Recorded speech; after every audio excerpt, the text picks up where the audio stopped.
قرآن حکیم، سیرت النبی صلی اللہ علیہ وآلہ وسلم، احادیث مبارکہ، فقہی مسائل کا بیان اور بہت کچھ انشاءاللہ تعالی جید علماء کرام کے ساتھ۔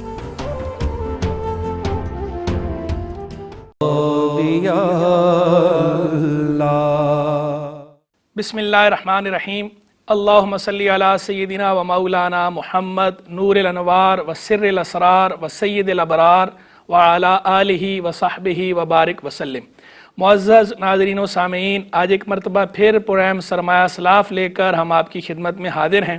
آج ہمارا موضوع سخن ہے ترجمان حقیقت، شاعر محبت امام جلال الدین محمد رومی رحمہ اللہ، متوفہ 672 سنہ ہجریہ، اور آپ کی چند تالیفات۔ ناظرین، صاحب سود و ساز مولانا روم رحمہ اللہ کے کیا کہنے، مولانا روم رحمہ اللہ کے نام کا حصہ بن گیا ہے مولانا۔ مولانا کا مطلب ہوتا ہے ہمارے سردار۔ ان کے نام کا ایسا حصہ بنا ہے مولانا کہ جب بھی شاعری کی دنیا میں لفظ مولانا کہا جائے یا علمی دنیا میں خالی لفظ مولانا کہا جائے یا صوفیہ کے ہاں صرف لفظ مولانا کہا جائے تو تبادر ذہنی فوراً جاتا ہے مولانا روم رحمہ اللہ کی طرف۔ کسی اور کا ذکر ہو تو ساتھ کوئی سابقہ یا لاحقہ لگانا پڑتا ہے، لیکن اکیلا لفظ مولانا بولا جائے تو اکیلے لفظ مولانا بولنے سے صوفیہ صافیہ کے یہاں، شعراء کے یہاں، بالخصوص فارسی شعر و ادب کے اندر جب اکیلا لفظ مولانا کہا جائے تو فوراً ذہن سبقت کرتا ہے امام رومی رحمہ اللہ کی طرف کہ یہی مراد ہیں، اور یہ خود ان کے لیے ایک اعزاز ہے کہ جو بھی ان کا ذکر کرتا ہے تو یوں ذکر کرتا ہے ہمارے سردار، ہمارے آقا کہہ کر کے۔ مولانا کا یہی مطلب ہوتا ہے۔ مولانا رومی رحمہ اللہ کو بڑے بڑے لوگوں نے ٹریبیوٹ پیش کیا۔ اللہ تبارک و تعالیٰ نے آپ کو پہ خاص لطف و کرم فرمایا، آپ پہ بڑی عنایت فرمائی۔ اللہ تبارک و تعالیٰ نے آپ کو علم ظاہر سے بھی نوازا ہے، علم باطن سے بھی نوازا ہے۔ علم ظاہر اور علم باطن کے آپ جامع بزرگوں میں سے تھے۔ شعر و ادب کو آپ نے وسیلہ اظہار بنایا ہے، اور ایسی تابناک روایت آپ نے چھوڑی ہے کہ صدیاں گزر گئیں، آج تک آپ کا تتبع کیا جا رہا ہے۔ لوگ آپ کے تتبع میں کلام کہنے کو اپنے لیے سعادت سمجھتے ہیں، اور جو آپ کا کلام ہے وہ یکساں مقبول ہے، اہل خرد کے ہاں بھی اور ارباب دل کے ہاں بھی۔ عقل و خرد کے جو نام لیوا ہیں وہ بھی آپ کے لٹریری ورک کو سامنے رکھ کر اس میں سے روشنی حاصل کرتے ہیں، اور جو ارباب دل ہیں، ارباب قلب ہیں، وہ بھی آپ کے نام اور کلام دونوں سے حرارت محسوس کرتے ہیں۔ بلکہ جو بھی صاحب دل ہے وہ تو یہ تو تجربے کی بات ہے کہ جہاں کونیا کے اندر آپ کا مدار فائز الانوار ہے تو وہاں باہر لکھا ہوا ہے یا حضرت مولانا۔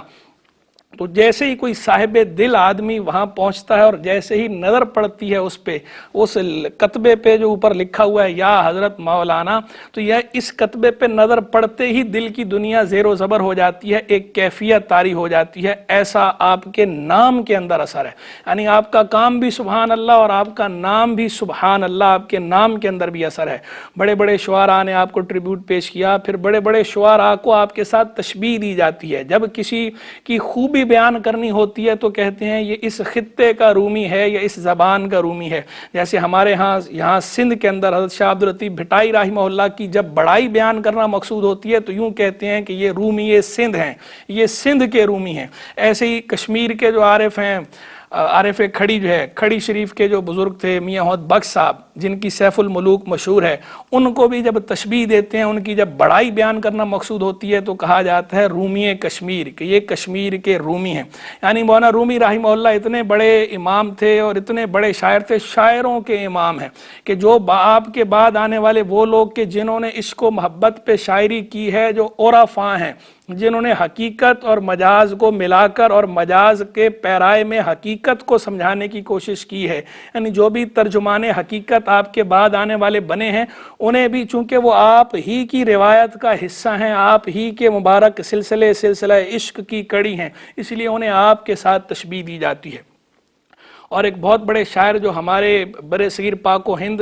کے لیے بجا طور پر سرمایہ افتخار ہیں، مصور پاکستان شاعر مشرق اقبال جو خود پوئٹ آف ایسٹ ان کا ٹائٹل ہے، شاعر مشرق کہا جاتا ہے، وہ اقبال مولانا رومی رحمہ اللہ کو اپنا مرشد مانتے ہیں اور پیر رومی کہہ کر مخاطب کرتے ہیں۔ بلکہ آپ کا جو مجموعہ کلام ہے بال جبریل، اس کے اندر پوری ایک نظم ہے جس کا عنوان ہے، جس کا ٹائٹل ہے پیر و مرید، تو اس کے اندر پہلے آپ عنوان قائم کرتے ہیں مرید ہندی اور اپنا ایک شعر کہتے ہیں، پھر آگے پیر رومی کو عنوان قائم کرتے ہیں اور مولانا روم رحمہ اللہ کا ایک شعر نقل کرتے ہیں، اور اس کے اندر آپ بیان کرتے ہیں آپ کے اپنے زمانے کے جو حالات ہیں، تو آپ کے زمانے کے جو سلگتے ہوئے مسائل تھے، ان مسائل سے جن سے لوگ پریشان، بالخصوص نوجوان پریشان تھے، تو وہ سوال کی صورت میں اقبال شعر کی صورت میں رکھتے ہیں مرید ہندی کہہ کر، اور پھر اس کا جواب مولانا رومی رحمہ اللہ کے کلام سے نکال کر لاتے ہیں، پیر رومی کو عنوان قائم کر کے مولانا روم کا جواب وہاں پہ نقل کرتے ہیں۔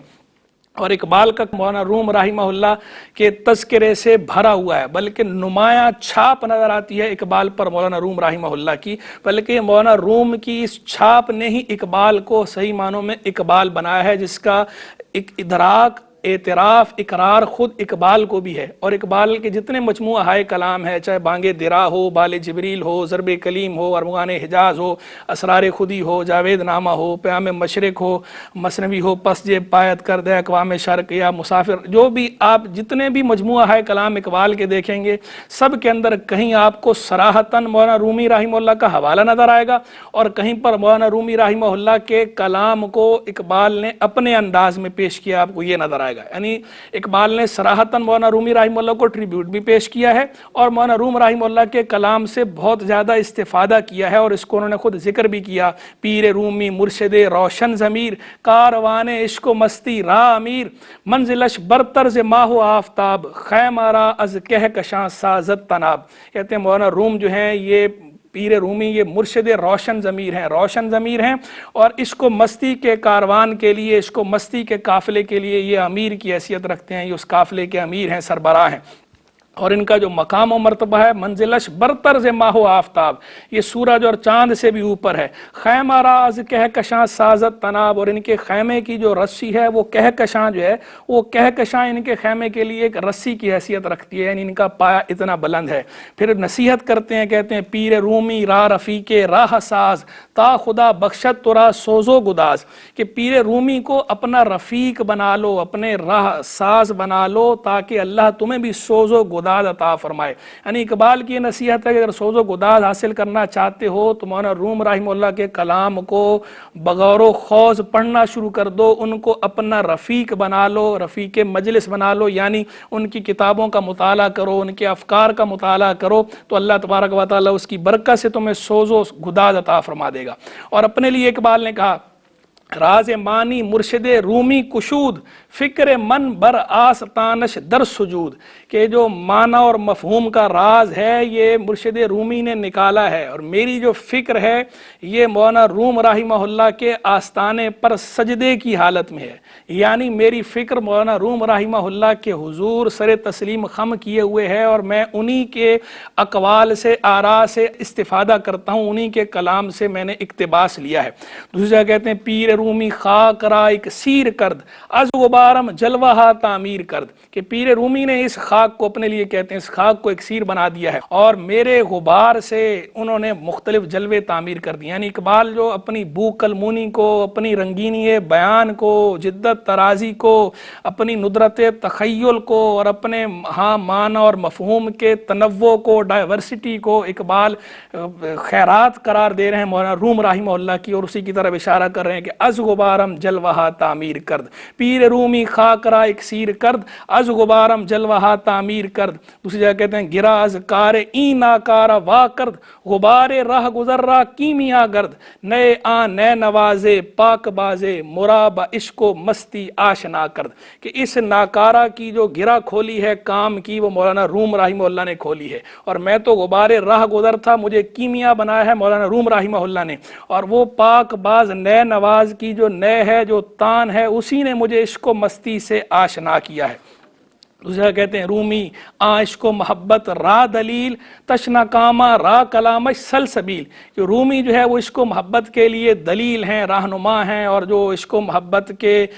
تشنا کام ہیں، جن کو پیاس ہے عشق و محبت کی، ان کے لیے مولانا روم کا کلام سلسبیل کی حیثیت رکھتا ہے، چشمہ شیریں کی حیثیت رکھتا ہے۔ ہم خوگر محسوس ہیں ساحل کے خریدار، ایک بحر پر آشوب و پر اسرار ہے رومی۔ یہ بھی اقبال کی والد جبریل میں یورپ سے ایک خط جو ہے اس نام سے نظم ہے، اس میں انہوں نے یہ کلام کہا ہے، ہم خوگر محسوس ہیں ساحل کے خریدار، ایک بحر پر آشوب و پر اسرار ہے رومی۔ اور یہ جو رومی علاج آتش رومی کے سوز میں ہے تیرا، تیری خرد پہ ہے غالب فرنگیوں کا فسوں، اسی کے فیض سے میری نگاہ ہے روشن، اسی کے فیض سے میرے سبو میں ہے جے ہوں۔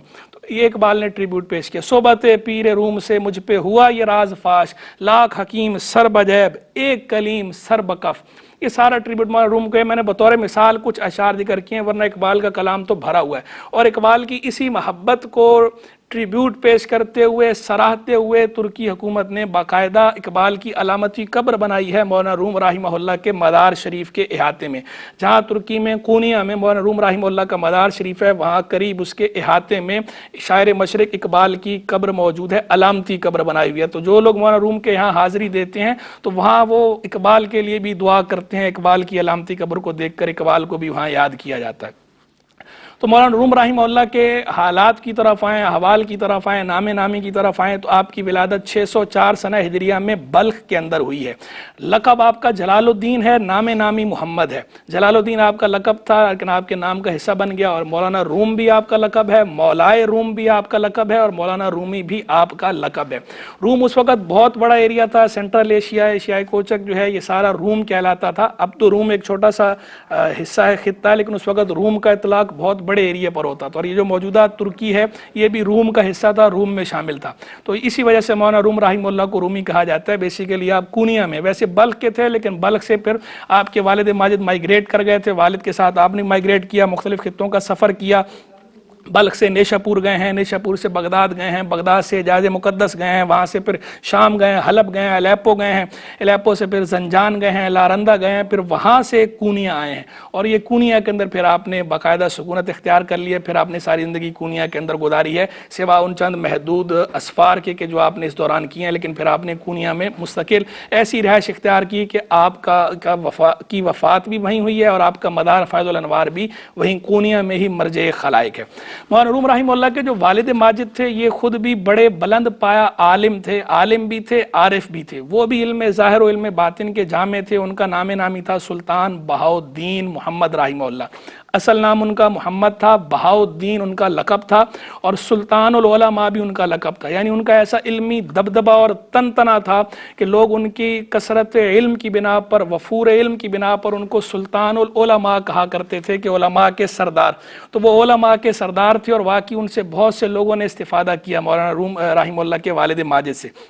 خود مولانا روم رحمہ اللہ نے بھی ابتدائی تعلیم و تربیت اپنے والد ماجد ہی سے حاصل کی ہے۔ اس کے بعد والد ماجد نے اپنے ایک شاگرد حضرت سید برہان ترمذی رحمہ اللہ کو مقرر کیا ہے مولانا روم رحمہ اللہ کی تربیت کے لیے۔ انہوں نے باقاعدہ ان کو اتالیق بنایا۔ تو مولانا روم رحمہ اللہ نے پھر ان سے حضرت سید بہاؤالدین ترمذی رحمہ اللہ، جو محقق ترمذی بھی کہلاتے ہیں، ان سے آپ نے استفادہ کی ہے، تعلیم و تربیت انہوں نے آپ کی کی ہے۔ پھر آپ نے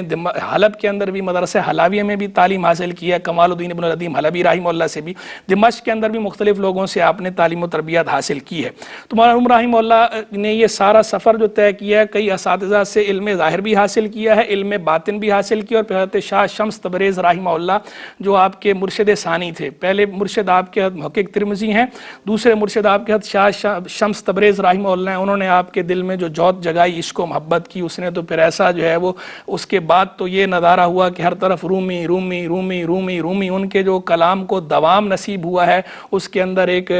روحانی کردار ہے حضرت شاہ شمس تبریز رحمہ اللہ کا، پھر حضرت صلاح الدین زرکوب رحمہ اللہ کا، پھر مولانا روم رحمہ اللہ کے اپنے شاگرد رشید اور خلیفہ حضرت اسام الدین چلپی رحمہ اللہ کا۔ مولانا روم رحمہ اللہ نے جو تصنیف و تالیف فرمائی ہے آپ کی جو تصنیف و تالیفات ہیں ان میں سے چند منتخب کتابوں کا تذکرہ میں کر دیتا ہوں۔ سب سے زیادہ جو کتاب آپ کی مقبول ہوئی، جو شورۂ آفاق کتاب ہے، وہ آپ کی مثنوی مولانا روم ہے۔ مثنوی ہے اور اس مثنوی کو مثنوی مولانا روم بھی کہا جاتا ہے، مثنوی مولوی مانوی بھی کہا جاتا ہے، مثنوی رومی بھی کہا جاتا ہے۔ یہ مثنوی جو ہے بیسٹ سیلنگ بکس میں سے ایک ہے، جو سب سے زیادہ بکنے والی کتابیں ہیں ان میں سے ایک کتاب یہ مثنوی مولانا روم رحمہ اللہ۔ اور اس مثنوی یہ موسٹ پاپولر، سب سے زیادہ مقبول کتاب بالخصوص شاعری کے اندر، اور اس کے پائے کی کوئی دوسری مثنوی موجود نہیں۔ اور اس مثنوی کی یہ خاصیت ہے کہ اس کے اندر آپ نے بڑے عام فہم انداز میں قرآن مجید فرقان حمید کی بہترین ترجمانی کی ہے، سبق آموز قصے بیان کیے ہیں، اخلاقیات بھی لوگوں کو سکھائے ہیں، اور علم کلام کے مباحث بھی اس کے اندر موجود ہیں۔ شبلی نعمانی نے تو باقاعدہ اس میں سے علم الکلام کے مباحث بھی نکال کر نامزد کیے ہیں، نشان زد کیے ہیں، اور باقاعدہ اس پہ بھی پوری کتاب ایک لکھی ہے۔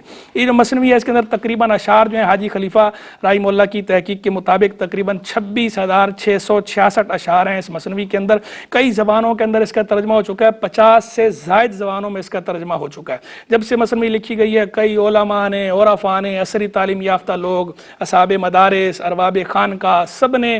ہر طبقے نے، ہر مکتب فکر کے لوگوں نے اس کی باقاعدہ شروحات لکھی ہیں، اور ان شروحات کو بھی قبول عام حاصل ہوا ہے۔ پھر ہمیں آپ کی ایک تصنیف نظر آتی ہے دیوان کبیر۔ دیوان کبیر کے نام سے بھی معروف ہے اور کلیات شمس تبریزی کے نام سے بھی معروف ہے۔ تقریباً 8 جلدوں میں اس کی اشاعت ہوئی ہے، چھپی ہوئی کتاب ہے، مطبوعہ کتاب ہے۔ یہ بنیادی طور پر کلام آپ ہی کا ہے، آپ نے محبت میں اس کو منسوب کیا ہے اپنے مرشد حضرت شاہ شمس تبریز رحمہ اللہ کی طرف۔ بعض لوگ یہ سمجھتے ہیں کہ شاید حضرت شمس تبریز رحمہ اللہ کا کلام ہے، یہ ان کا کلام نہیں ہے، یہ مولانا روم رحمہ اللہ کا کلام ہے، اور اس میں کچھ دوسرا کلام جو ہے مولانا روم رحمہ اللہ کے معتقدین کا ہے، انہوں نے بھی کچھ کلام کہا ہے، اس کو بھی اس کے اندر شامل کر لیا گیا ہے۔ پھر ہمیں آپ کی کتاب نظر آتی ہے جو آپ کے ملفوظات کا مجموعہ ہے، فیہ ما فیہ کے نام سے۔ ملفوظات رومی بھی کہتے ہیں، فیہ ما فیہ بھی کہتے ہیں۔ یہ جو ملفوظات رومی ہیں اس کی بھی مختلف زبانوں کے اندر ٹرانسلیشن ہو چکی ہے۔ اس کے اردو زبان میں بھی تراجم موجود ہیں، انگریزی زبان کے اندر بھی تراجم موجود ہیں۔ اردو میں اس کے 3 تراجم دستیاب ہیں، ایک ترجمہ عبدالماجد دریابادی صاحب کا ہے، ایک ترجمہ مولانا شمس بریلوی صاحب کا ہے، ایک ترجمہ عبدالرشید تبسم صاحب کا ہے۔ تینوں تراجم چھپے ہوئے ہیں ملفوظات رومی کے نام سے، فیہ ما فیہ۔